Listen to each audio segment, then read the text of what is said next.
이제 자산 수요에 대해서 이렇게 설명드리겠습니다. 경제 주체 I가 한 시점에 있어서의 개별 총부를 예산 제약으로 하여 각각의 자산을 그 가액이 얼마가 되도록 보유하고 있을 것인지 결정하는 경우를 생각해 봅시다. 예. 이 같은 결정은 그가 그 시점에 있어서의 개별 총부를 어떤 내용으로 구성할 것인지 결정하는 것이 다 맞죠. 포트폴리오를 어떻게 구성할 것인가 결정하는 거죠. 자, 이러한 의사결정의 결과로서 각 자산에 대해 나타나는 보유 수요액을 우리는 자산 수요액이라고 부르기로 할 겁니다. 자산 수요액, 자산 수요. 제가 이게 수량이 아니고 이제 금액이기 때문에 뒤에다가 액자를 붙였습니다. 그러니까 제가 자산 수요라고 할 때는 이거는 뭐냐면 예산 제약이 그냥 개별 총부입니다. 예산 제약이. 예산 제약이. 자산 수요의 예산 제약은 자산 수요의 예산 제약은 저 개별 총부입니다. 그로스 웨일스인 거죠. 그로스 웨일스입니다. 네. 그러면 자산 수요액은 우리가 정의할 수 있죠. 한 시점에 있어서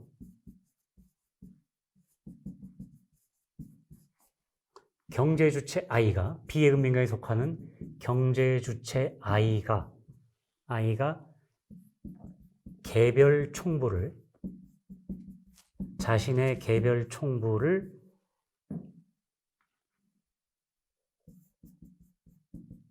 예산 제약으로 하여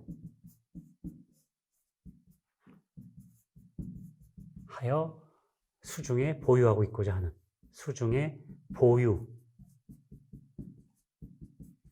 있고자 하는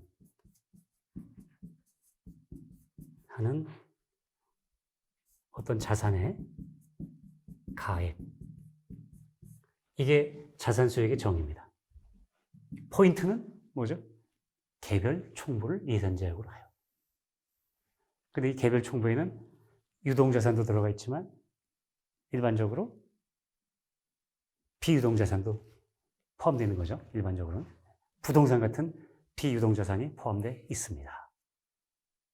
그럼 이 자산 수요액을 가지고 어떤 이론 모형을 만든다 그러면 이제 그 모델은 작동하는 게 안 되는 거죠. 예, 작동이 안 되는 거죠. 제대로 작동 못하죠. 네. 그러면 이제 우리가 자산 수요에 대해서도 이제 그럼 자산 수요의 종류를 생각해 볼 수 있겠죠. 자산 수요의 종류는. 예, 그 다음 페이지 나오는 거죠. 자, 자산 수요액이 화폐 수요액이 있겠죠. 화폐 수요액. 요거는 MID로 쓰습니다. D. 제가 자산 수요에 대해서는 디맨드 D자를 쓸 겁니다. 그 다음에 저축성 예금 수요액이 있죠. 보유하고 있고자 하는 저축성 예금 수요액. 요거는 TID로 쓸 수 있죠. 네, 그 다음에 채권 수요액은 BID로 쓸 수 있죠. 네, 여러분 218페이지를 보시면 됩니다. 그 다음에 유사유동자산. 여기까지는 유동자산이고 여기까지는 여기서부터 유사유동자산이죠. 유사유동자산 수요액. 편의상 VID를 표시하고 있고요. 그 다음에 주식이나 부동산 같은 비유동자산 수요액을 우리가 ZID라고 표현할 수 있습니다. 그러면 이 예산 제약이 뭐라고 했죠? 이 자산 수요니까요. 자산 수요액의 예산 제약은 뭐라고 했죠? 예산 제약은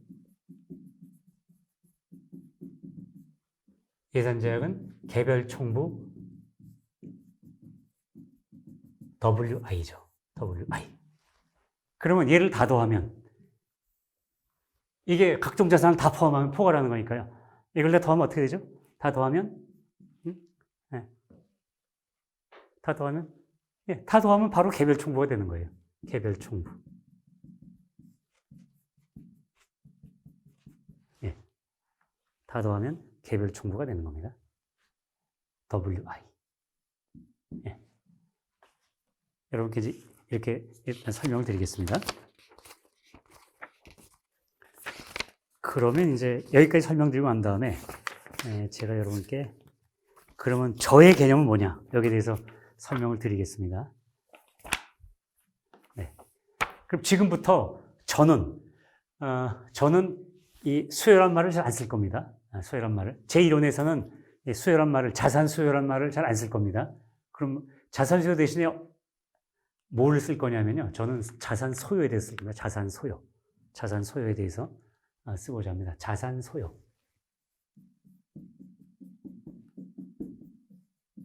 자산 소요액.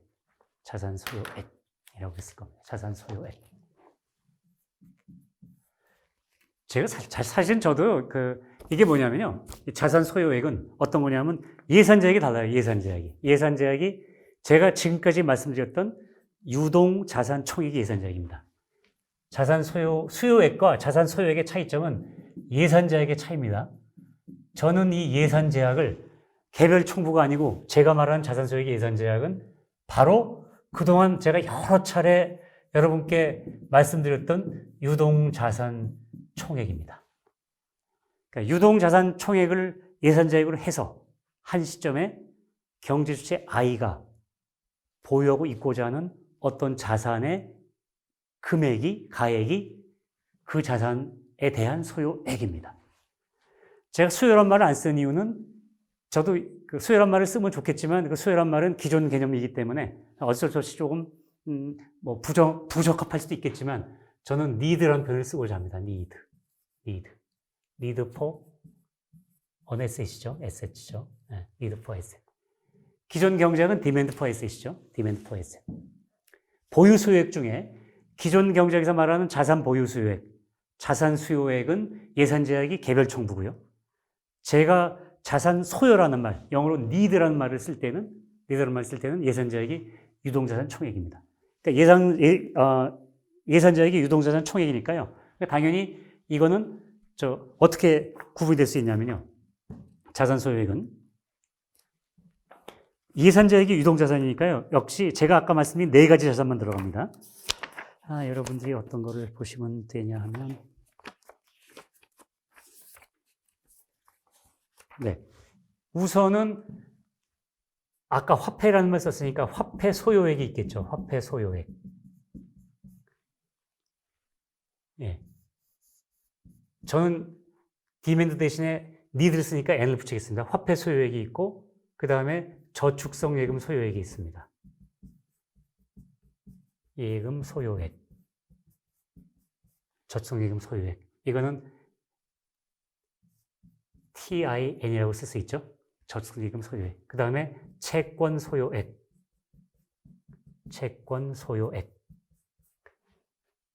B라고 쓸 거고 I는 인디비주얼이고요. D 대신에 N을 써야 되겠죠. N. 이렇게 쓸 수 있습니다. 그럼 화폐는 아까 제가 2가지가 있다고 했죠. 현금 통화하고 화폐성 예금.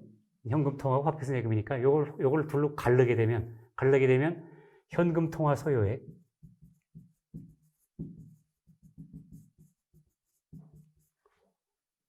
현금 통화는 커런시 C니까요. CI, D가 아니고 N이죠. N. 소요니까. 제가 말씀드린 소요니까. 그 다음에 화폐성 예금. 요구불 예금이죠. 화폐성 예금 소요액. 디맨드 디파짓해서 DIN이 되는 겁니다. 그러면 여러분 정의가 어렵지 않죠? 현금 통화 소요액은 한 시점에 있어서 경제주체 I가 유동자산 총액을 예산제약으로 해서 보유하고 있고자 하는 현금 통화의 금액입니다. 가액이죠.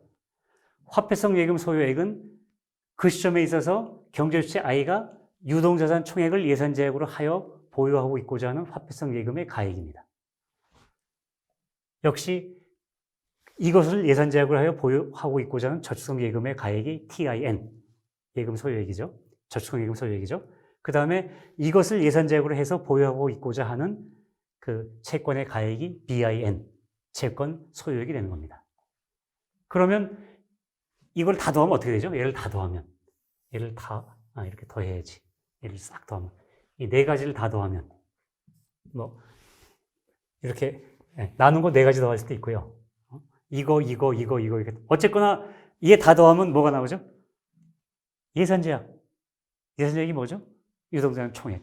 그래서 이거를 다 더하면 유동자산액이죠. 유동자산액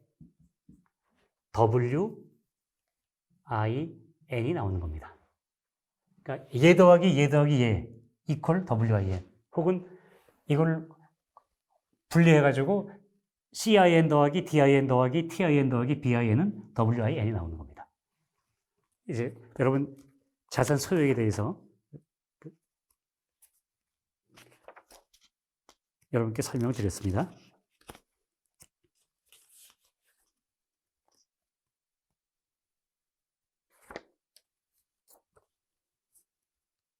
자, 이거를 수식으로 표현하면 이렇게 됩니다. 여러분 페이지로 보게 되면은 244페이지에 나와 있네요. 244페이지에 이렇게 돼 있죠. 자, 조금 전에 설명드린 거죠. CIN 더하기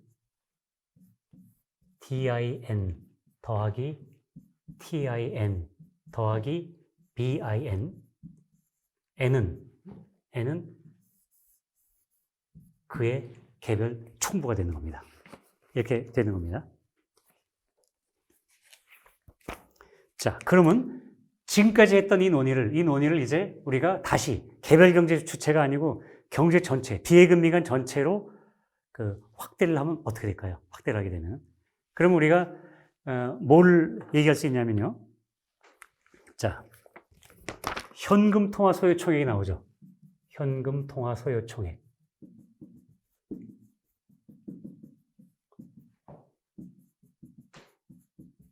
그 다음에 화폐성 예금,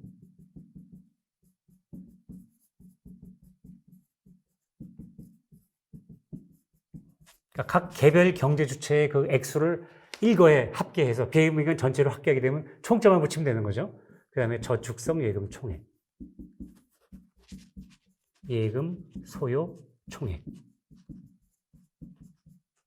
그 다음에 채권 소요 총액. 이렇게 되는 겁니다.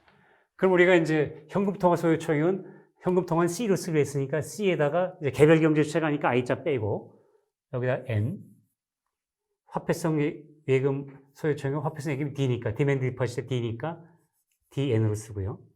저축성 예금 소요 총액은 타임 디퍼시트 해갖고 TN, 채권 소요 총액은 몬드 B 해가지고 BN. 이렇게 되는 겁니다. 소요 총액이. 그럼 이거 다 더하면 뭐가 나오죠? 이 소요 총액들은 예산 제약을 개별 경제주체 입장에서는 뭘로 했죠? 유동자산액. 그러니까 경제 전체로 보게 되면 비예금 민간이 보유하고 있는 유동자산의 총액, 즉 유동자산 총액이 예산 제약이죠. 그러니까 이거 다 더하면 유동자산 총액에 해당하는 U가 나오는 겁니다. U. 이렇게 되는 겁니다. 자, 제가 그러면 이제 여러분 몇 페이지냐면요. 245페이지. 이렇게 설명드렸으니까 이제 읽어만 드리면은 금방 이해하실 겁니다.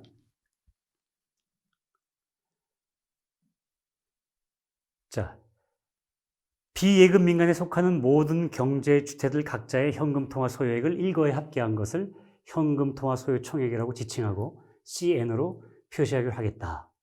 그러면 이 변수는 비예금 민간이 유동자산 총액의 테두리 내에서 보유하고 있고자 하는 현금 통화의 총액, 이렇게 쓸 수 있죠. 혹은 이걸 어떻게 설명할 수 있냐면요. 비예금 민간이 유동자산 총액 중에서 현금 통화의 형태로 보유하고 있고자 하는 그런 금액이죠. 그러니까 그래프를 그리게 되면 이만큼이 유동자산 총액입니다. 유동자산 총액. 그럼 이 테두리 내에서 보유하고 있고자 하는 거예요. 이 테두리 내에서. 그럼 이 테두리 내에서 비예금 민간이 이만큼은 예를 들어서 현금 통화로 보유하고 싶다라고 하게 되면 그게 현금 통화 소요 총액이 되는 겁니다. 그렇죠? 유동자산 총액 중에서 현금 통화의 형태로 보유하고 싶어 하는 그 부분의 금액이 현금 통화 소요 총액이고요. 그 다음에 또 유동자산 총액 중에서 또 요구불 예금, 화폐성 예금의 총액, 화폐성 예금의 형태로 보유하고 싶어 하는 부분. 이 부분이 이게 되는 거죠. 여기 되는 거죠. 예. 이게 화폐성 예금이 되는 거고요. 그 다음에 이 부분 중에서 저축성 예금의 형태로, 저축성 예금의 형태로 보유하고 싶어 하는 부분. 이 부분이 저축성 예금 소유 총액이 되는 거고, 이 부분 중에서 채권의 형태로 보유하고 싶어 하는 부분의 금액이, 총액이 채권 소유 총액이 되는 겁니다. 어렵지 않죠? 어렵지 않죠?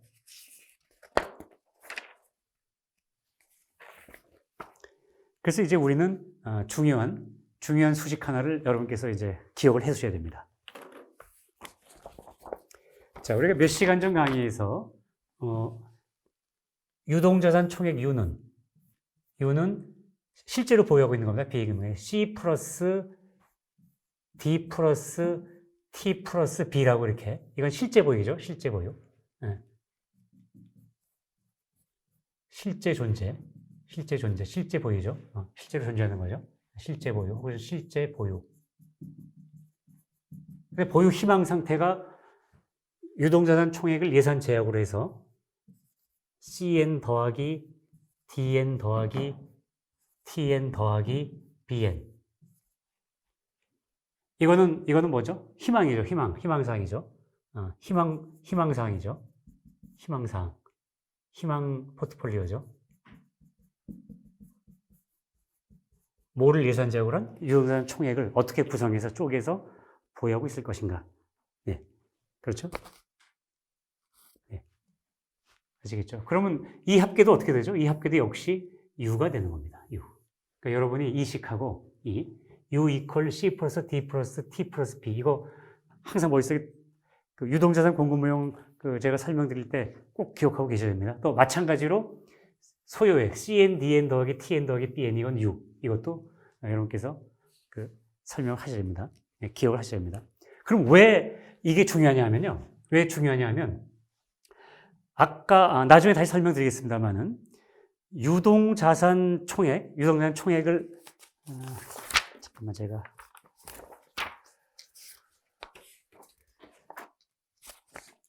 네, 나중에 다시 설명을 드리겠는데 우선 힌트를 드리게 되면요. 유동자산 총액을 제가 유동자산을 정의할 때 어떻게 정의했죠? 즉시 황금성이 완벽하거나 상당히 높은 자산을 얘기합니다. 그러면 거기서 즉시 황금성이 높기 때문에 유동자산 총액의 테두리 내에서는 이 자산 간의 전환이 비교적 용이합니다. 용이하니까 이 예산 제약 안에는 부동산이 안 들어가 있잖아요. 부동산이 안 들어갔으니까 아까처럼 얘를 시연하려고 하는데 부동산이 안 팔려서 얘 시연을 가로막는 이런 장애가 없어진 거죠. 이렇게 모델을 구성하기 시작하면요. 무슨 말씀인지 아시겠죠? 네. 그렇습니다. 그래서 나중에 설명했지만 얘들은 경제에 실제로 시연되는 혹은 실제로 시연되는데 장애가 적은, 말하자면 유효수요이거나 안 그러면 유효화의 가능성이 높은 수요가 되는 것들입니다. 이것들은 CN, DN, TN, BN. 아시겠죠? 왜? 예산 제약 자체가 즉시 황금성이 높고 또 일상등락 손실 위험이 적은 이런 자산으로만 구성되어 있기 때문에 그렇습니다. 이제 여러분께서는 제가 왜 그동안 여러 시간을 걸쳐가지고서 그렇게 즉시 황금성이 어떻고 일상등락 손실 위험이 어떻고 유동자산은 무엇인가, 종류는 무언가, 또 유효수요는 뭐고 관념수요는 뭔가라고 설명 드렸었는데요. 이게 바로 이거 설명드리기 위해서 이 모델을 구성하기 위해서 이거를 시작하기 위해서 여러분께 그런 긴 설명을 드렸던 것입니다. 양해해 주시기 바랍니다. 여러분 너무 괴롭혀드렸죠? 자,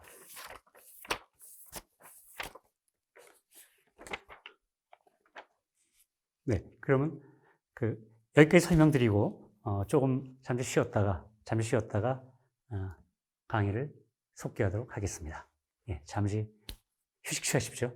모니터 너무 오래 보고 계시면 눈 아프시잖아요, 그죠? 예, 잠시 휴식 취하셨다가 다음 강의를 들어주시기 바랍니다. 예, 전 조금 이따 다시 여러분을 뵙겠습니다.